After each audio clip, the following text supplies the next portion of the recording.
Uma força constante F horizontal de intensidade 20 newtons atua durante 8 segundos sobre um corpo de massa 4 kg, que estava em repouso, apoiado em uma superfície horizontal perfeitamente sem atrito. Ou seja, não existe força de atrito, não existe força resistente. Não se considera o efeito do ar. Qual o trabalho realizado pela força F no citado intervalo de tempo? Bom, força 20 newton para fazer o trabalho, eu ia botar isso aqui. Trabalho é igual a força vezes deslocamento vezes o cosseno. Já tinha a força, mas não tinha o deslocamento.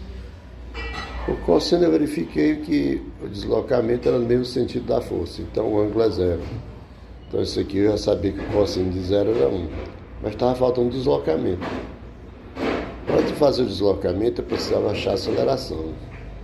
Aí eu usei a força, que a única força que tinha aqui era essa força de 20 newtons, essa força F apontando para cá. Então essa força era igual a massa vezes a aceleração, ou seja, ela era a própria força resultante. Aí então 20 era igual a 4 vezes A, ele deu a massa, né, que era 4 kg, e achei a aceleração que era 5 metros por segundo quadrado. Aí eu queria achar o deslocamento, né? Eu tinha a fórmula da função horária do espaço. Aí eu vim aqui e olhei a posição inicial, considerei zero aqui, e aí ele ia se deslocar até aqui em 8 segundos. Aí eu disse que S menos S0 era o deslocamento. Só que a posição inicial disse que era zero, né? Quem marca sou eu, né? Bota trino aqui no zero. Então, quando eu achasse o espaço ali, eu estava achando o deslocamento. E assim eu substituí. No lugar do S0 eu botei zero. A velocidade inicial ele disse que era zero, que ele disse que partiu do repouso, estava em repouso, ó. Então essa velocidade aqui é zero. O tempo foi 8 segundos que ele deu, certo? E a aceleração eu acabei de achar que era 5, e aí fica 5 sobre 2, e o tempo era 8 ao quadrado. Pronto. Aí isso aqui é zero, isso aqui é zero, sobrou só isso aqui. Aí 5 meio vezes 64. Aí eu dividi, deu 32, 5 vezes 32 dá 160 metros. Então o deslocamento é quanto? 160 metros. Pronto. Aí só substituir. Aí ficou bem facilzinho. Que é 20 vezes 160 vezes 1 dá 3.200 joules. Pronto.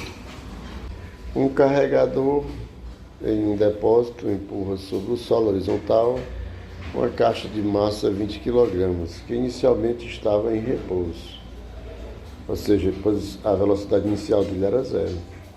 Para colocar a caixa em movimento é necessário uma força horizontal de 30 newtons. Uma vez iniciado o deslocamento, são necessários 20 newtons para manter a caixa movendo-se com velocidade constante. Então veja só, aqui quando eu vi isso aqui, eu percebi que para ele sair daqui, ele precisava estar na iminência do movimento, ou seja, esses 30 newtons aqui é a maior força que eu vou fazer para deslocar o danado. Ou seja, se eu fizer alguma coisinha menor do que 30, ele não sai do lugar. Então, essa força, a maior força que eu vou ter aqui, ela é muito próxima de 30. Então, pode ser considerado 30. Porque se for 30, ele desloca, né? Então, ela é muito próxima de 30 para ela não sair. Então, quer dizer que essa força de 30 newtons que está para cá, se ele não sai do lugar, é igual a força de atrito que está segurando ele para trás. Porque ele está parado. Então quer dizer que a força de atrito ela corresponde a 30 newtons. Beleza. Aí eu olhei também aqui que aqui tinha normal, tinha o peso. Aí vi que normal era igual ao peso, que não tem movimento aqui. E a massa ele deu e a gravidade. Ele deu massa e gravidade. Aí eu calculei o peso, que era 20 vezes 10. Mas o peso era igual a normal. Então a normal é 20 vezes 10, que dá 200 newtons. Para que eu quero essa normal? Para aplicar na forma da força de atrito. Então, a força de atrito estático é μ estático, que é o coeficiente de atrito estático, vezes normal.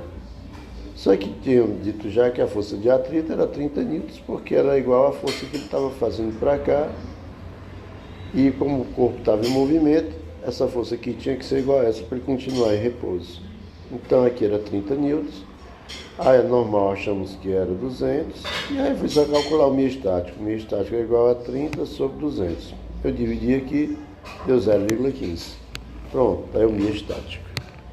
Para calcular o coeficiente de atrito cinético, faz o mesmo procedimento, né? Só que o que acontece? Depois que ele saiu, aí a nova força que ficou aplicada sobre ele foi de 20 newtons, ele disse aqui, ó. Só que ele estava andando em velocidade constante. Se ele estava andando em velocidade constante, a resultante da força é zero. Ou seja, essa força aqui é igual à força de atrito. Então quer dizer que a força de atrito, depois que ele saiu do movimento e chegou até aqui, ela era constante igual à força que ele estava fazendo de 20 newtons. Então a força de atrito era igual a SF, então a força de atrito cinético é igual a 20. Só que força de atrito a gente já sabe a fórmula, M cinético vezes normal, é a mesma fórmula ali, trocando só o índice aqui. Aqui era estático, aqui é cinético. Então M cinético vezes normal é igual a 20. Só que normal já tínhamos achado que era 200. Substituir, dividir 20 sobre 200. 20 sobre 200, simplifiquei, deu 0,10. Então está aí o item A. Né? O item B.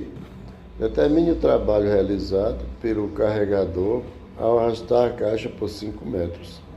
Ora, o carregador está fazendo essa força aqui, força F. Né? E aqui tem o trabalho da força F, trabalho da força de atrito. A força F é a força que o trabalhador fez. Quando ele arrastou por 5 metros aqui, ele estava usando 20 newtons. Então vai ficar 20, deslocamento 5. Deslocamento é no mesmo sentido da força F. Então dá cosseno de 0 graus, que dá 1. E aí multiplica normal, 20 vezes 5 vezes 1, 100 joules. Pronto. Agora vem para o item C. Qual seria o trabalho realizado pelo carregador se a força horizontal aplicada inicialmente fosse de 20 newtons? Ora, se a força aplicada de 20 newtons, quer dizer que ele não sai de jeito nenhum do lugar. Então a força resultante aqui é igual a zero, ou seja, esse F é 20, a força de atrito é quanto? 20. Pronto. Então nós concluímos isso, que a força F que estava para cá era igual à força de atrito, que era igual a 20 newtons. Né? Então, qual seria o trabalho realizado pelo carregador se a força horizontal aplicada inicialmente fosse de 20 newtons? Ora, se fosse 20 newtons, aí ficaria F vezes D vezes o cosseno de θ. Só que, como ele não saiu do lugar, o deslocamento é zero. Como o deslocamento é zero, zero vezes qualquer coisa dá zero. Não importa o cosseno nem a força. Tem zero no meio aí, vai dar zero. Então quer dizer que o trabalho é zero. Pronto, só isso. Pronto, 9. Uma partícula percorre o eixo AX indicado, deslocando-se da posição x1 igual a 2, eu botei maior aqui, que era para a gente ver, para a posição x2 igual a 8. Aqui eu fiquei na dúvida que estava meio apagado, eu botei o F1 e o F2 aqui. Mas se for ao contrário, é o mesmo procedimento. Bom, sobre ela agem, sobre essa partícula aí, agem duas forças constantes, F1 e F2, intensidade respectivamente 80 e 10 newtons, ou seja, F1 é 80 e F2 é 10. Calcule esse trabalho de F1 e o trabalho de F2.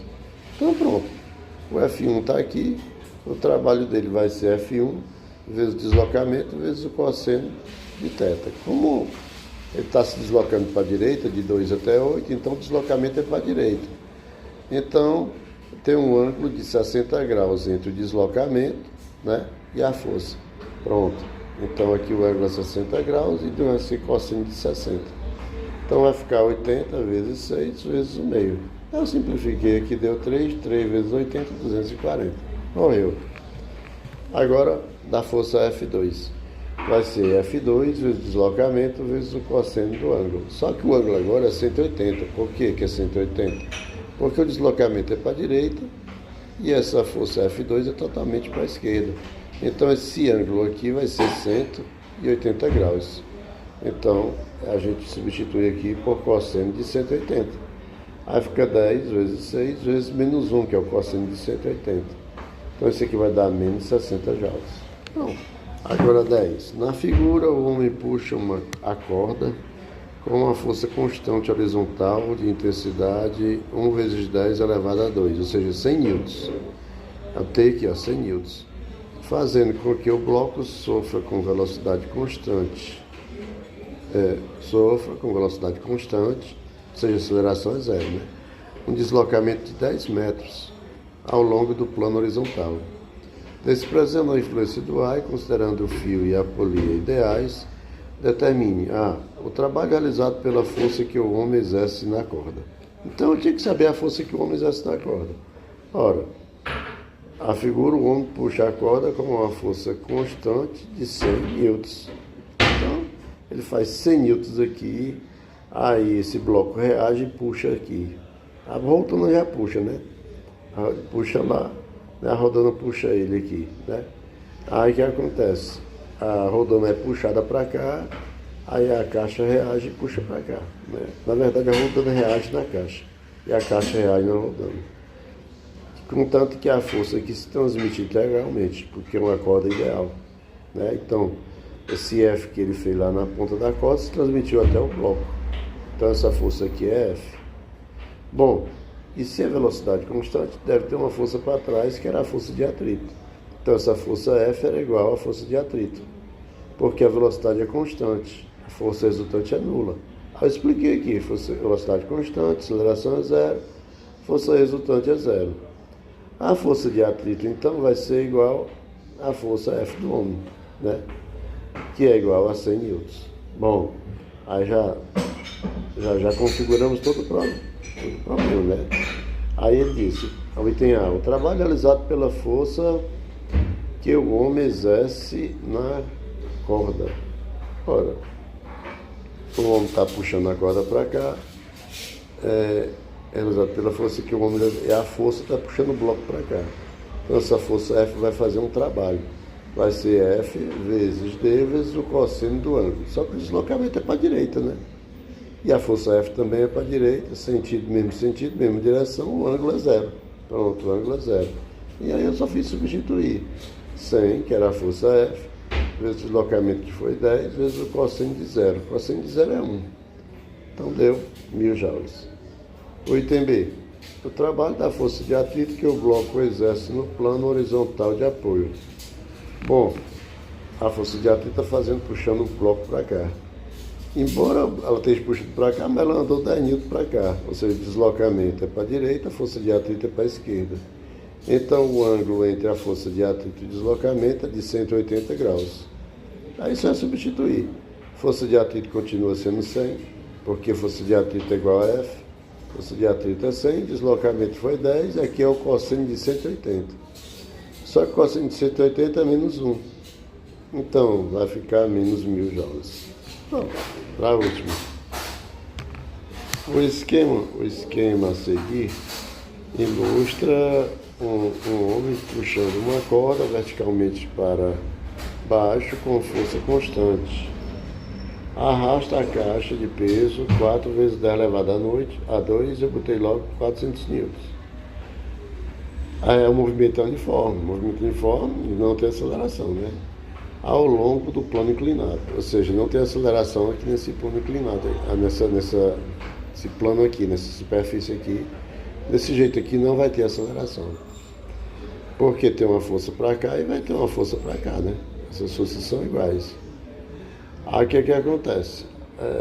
Desprezando os atritos e a influência do ar, ou seja, não tem atrito, e admitindo que a corda e a rodana sejam ideais, calcule o trabalho da força exercida pelo homem. O homem está puxando F para cá, uma tração para cá, então tem tração aqui também. Então, calcule o trabalho da força exercida pelo homem ao provocar na caixa um deslocamento de 3 metros. Aí a caixa andou para cá 3 metros. Né? Aí eu redesenhei aqui para ficar maior, certo? E na direção do plano, ou seja, na direção da tração, ou seja, essa tração aqui está na mesma direção do deslocamento. Então o trabalho dessa tração vai ser tração vezes deslocamento vezes o cosseno de θ. Está aqui o danado aqui. E o θ é igual a zero. Né? Então tenho que achar essa tração e esse deslocamento. O deslocamento ele deu, que era 3 metros, falta só achar a tração. Bom, para achar a tração, a gente pegou a força-peso aqui e decompôs ela em duas forças. Uma aqui nessa direção da normal e outra aqui na direção da tração. Ou seja, uma na direção do plano inclinado e outra na direção da normal.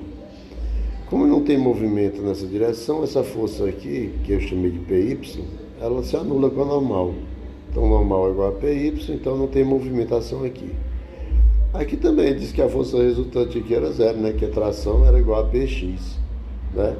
Ou seja, se ele está subindo com velocidade constante, é porque essa força aqui é igual a essa daqui, porque não tem aceleração.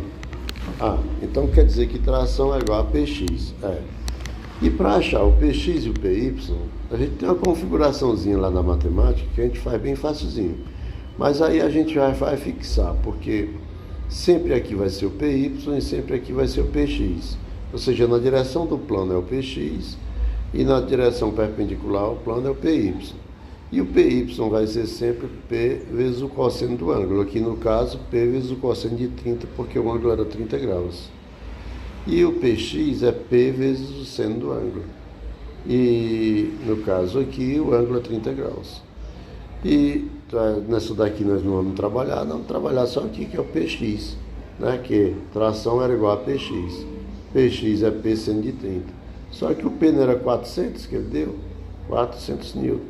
E o seno de 30 é quanto? É 1 sobre 2, da tabelinha do ano passado, né? Aí 400 sobre 2 dá 200 N. Então achei a tração. Aí pega essa tração e substitui aqui na fórmula. Deslocamento foi 3 e o cosseno de 0. Só que o cosseno de 0 a gente sabe que é 1, né? Aí 1 fica aqui dá 600 vezes 1, que é o cosseno de θ. 600 vezes 1, 600 Joule. Pronto.